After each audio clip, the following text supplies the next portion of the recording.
سبق نمبر 14 کی پہلی بات گستاخی رسول کا انجام ذکر کیا گیا ہے۔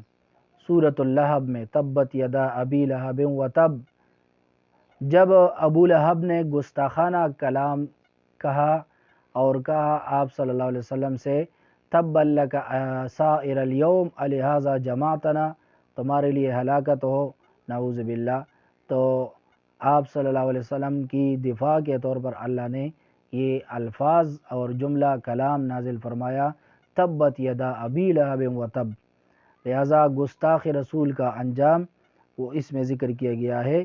اور پھر جنگ بدر کے 7 دن بعد ابو لہب طاعون کے مرض سے بہت بری طرح یہ مرا ہے۔ اللہ نے ان کو یہ انجام گستاخی کا اس کی سزا دی ہے۔ لہذا گستاخ رسول کی سزا اس میں ذکر کی ہے۔ تبت یدا ابی لہب و تب، ابو لہب کے دونوں ہاتھ ٹوٹ جائے، و تب، اور وہ برباد ہو جائے۔ جب اللہ جس کے لیے فرمائے کہ ابو لہب کے دونوں ہاتھ ٹوٹ جائے تو پھر اس کی ہلاکت میں کوئی بھی شک نہیں ہے۔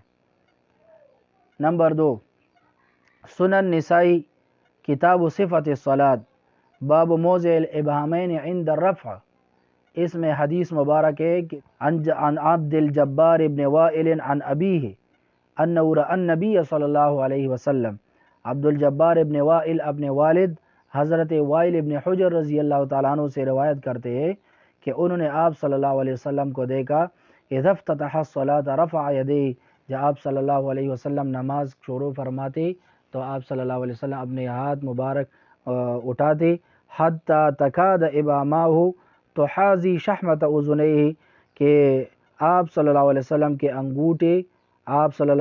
انگوٹھے آپ کے کانوں کے لو کے برابر ہو گئے۔ آپ صلی اللہ علیہ وسلم کے انگوٹھے آپ صلی اللہ علیہ وسلم کے کانوں کے لو کے برابر ہو گئے۔ لہٰذا یہ نماز کی سنت طریقہ برائے مرد حضرات ہے۔ تکبیر تحریمہ کے وقت رفع یدین کا طریقہ ہے۔ نمبر 3، توہین رسالت اور توہین علم نبوت کا حکم۔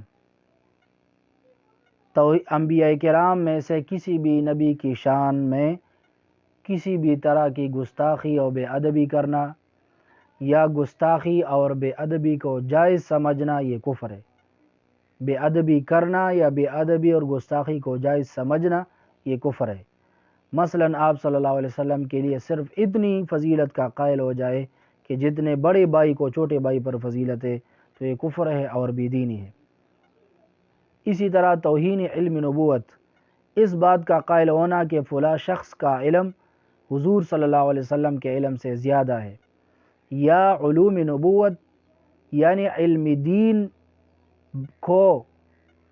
دین کو باقی علوم و فنون کے مقابلے میں گھٹیا سمجھنا، یا علماء دین کو بوجہ دین تحقیر کرنا ان کی، یہ کفر ہے۔ امام رازی رحمۃ اللہ علیہ نے تفسیر میں کبیر میں فرمایا ہے من اہان العالم فقد اہان العلم، ومن اہان العلم فقد اہان النبی، ومن اہان النبی فقد اہان جبریل، ومن اہان جبریل فقد اہان اللہ، ومن اہان اللہ اہانہ اللہ یوم القیامہ۔ جو علماء کی توہین کرے گا یہ علم کی توہین کرتا ہے، جو علم کی توہین کرے گا یہ آپ صلی اللہ علیہ وسلم کی توہین کرتا ہے، جو آپ صلی اللہ علیہ وسلم کی توہین کرے یہ جبرائیل امین کی توہین ہے، جبرائیل کی توہین یہ اللہ کی توہین ہے، اور جو اللہ کی توہین کرے گا اللہ اسے قیامت کے دن ذلیل و خوار کرے گا۔ لہٰذا علماء کی بوجہ علم دین تحقیر کرنا یہ بھی کفر ہے۔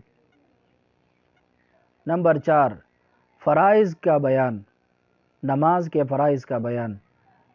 چند فرائض ایسے ہیں جن کا نماز سے پہلے پایا جانا ضروری ہے، اور چند فرائض ایسے جن کا نماز میں پایا جانا ضروری ہے۔ نماز سے پہلے، نماز میں پایا جانا، یہ دونوں چیزیں۔ ایسے فرائض جن کا نماز سے پہلے پایا جانا ضروری ہے انہیں شرائط نماز کہا جاتا ہے۔ ایسے فرائض جن کا نماز میں پایا جانا ضروری ہے انہیں ارکان نماز کہا جاتا ہے۔ لہٰذا شرائط نماز 7 ہے۔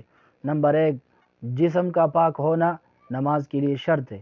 نمبر 2، لباس کا پاک ہونا یہ نماز کے لیے شرط ہے۔ نمبر 3، سطر کا ڈھانپنا یہ نماز کے لیے شرط ہے۔ نمبر 4، نمبر 4 جس جگہ نماز پڑھنی ہو اس جگہ کا پاک ہونا، یہ نماز کے لیے شرط ہے۔ نمبر 5 نماز کا وقت ہونا، یہ نماز کے لیے شرط ہے۔ نمبر 6 قبلہ رخ ہونا، یہ نماز کے لیے شرط ہے۔ نمبر 7 نماز کی نیت کرنا، یہ نماز کے لیے شرط ہے۔ یہ 7 شرائط ہے نماز سے پہلے، اس کا پایا جانا ضروری ہے، تب آپ کی نماز صحیح ہوگی۔ نمبر 2 نماز کے ارکان، وہ فرائض جس کا نماز میں پایا جانا ضروری ہے وہ 6 ہے۔ نمبر 1 تکبیر تحریمہ، زبان سے اللہ اکبر کہنا، یہ فرض ہے، اور تکبیر تحریمہ کے وقت ہاتھ اٹھانا یہ سنت ہے، جیسے حدیث مبارک میں آپ کی خدمت میں پیش کیا گیا۔ لہٰذا دونوں ہاتھوں کو اٹھانا یہ سنت ہے اور اللہ اکبر کہنا یہ فرض ہے۔ نمبر 2 قیام کرنا، جو مجبور و معذور نہ ہو اور قیام کر سکتا ہے اس کے لیے قیام کرنا فرض ہے۔ نمبر 3 قراءت کرنا، نماز میں قرآن کریم کی کم از کم 3 چھوٹی آیات یا ایک بڑی آیت جو ان 3 آیات کے برابر ہو، یہ پڑھنا نماز کی فرض نماز کی تیسری اور چوتھی رکعت کے علاوہ ہر نماز کی ہر رکعت میں قراءت فرض ہے۔ فرض نماز کی تیسری اور چوتھی رکعت کے علاوہ ہر نماز کی ہر رکعت میں قراءت فرض ہے۔ نمبر 4 رکوع کرنا۔ نمبر 5 سجدے کرنا، 2 سجدے کرنا، سجدے میں کم از کم پیشانی زمین پر لگانا۔ اور نمبر 6 قید اخیرہ کرنا، آخری رکعت میں اتحیات میں بیٹھنا، یہ فرض ہے۔ 5ویں بات کھانا کھانے کے بعد کی دعا، سنن ترمذی ابواب الدعوات باب ما یقول اذا فرغ من الطعام میں حدیث مبارک ہے کہ آپ سنت دعا یہ پڑھنی چاہیے کھانا کھانے کے بعد، الحمدللہ الذی اطعمنا وسقانا وجعلنا من المسلمین۔